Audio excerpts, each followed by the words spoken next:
ஆண்டவரே, எங்க குடும்பங்கள்லாம் ஒரு கிறிஸ்தவ இல்லறமாய் உருவாக்கிருங்கப்பா. சில பிழைகள் இருக்கும், சில கருத்து வேறுபாடுகள் இருக்கும், சில பிரச்சனைகள் இருக்கும். ஆனா இவை எல்லாவற்றையும் நீக்கி ஒரு ஆவிக்குரிய ஆசீர்வாதத்தோடு கர்த்தர் எங்க குடும்பத்தை ஆசீர்வதிக்க முடியாது. நாங்க பொதுவான குறிப்புக்கு நாங்க ஜெபம் பண்ண ஆரம்பிச்சோம். இப்போ எங்களுடைய குடும்பத்துல இருக்கிற ஆவிக்குரிய ஆசீர்வாதத்துக்காக நாங்க ஜெபம் பண்ணிட்டு இருக்கோம். இந்த கடைசி காலத்துல ஆண்டவரே, டெக்னாலஜி எல்லாம் ரொம்ப வளர்ந்துகிட்டு இருக்கு. ஆண்டவரே, எல்லாரும் வசனத்துக்குள்ள நிலைச்சு இருக்கட்டும், விசுவாசத்துக்குள்ள நிலைச்சு இருக்கட்டும். ஒரு சுத்த விசுவாசத்துக்குள்ளேயும் ஒரு நல் மனசாட்சிக்குள்ளேயும் கடைசி வரைக்கும் நிலைத்து நிற்க கர்த்தர் உதவி செய்யும்படியாக ஜெபிக்கிறோம்.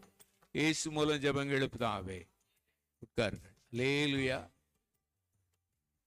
பொதுவான குறிப்புகளுக்காக ஜெபம் பண்ணி நம்ம குடும்பத்தினுடைய ஆவிக்குரிய ஆசீர்வாதத்துக்காக நம்ம இணைஞ்சிருக்கோம், ஜெபம் பண்ணியிருக்கோம். அல்லேலூயா. அடுத்து நம்ம இருக்கிற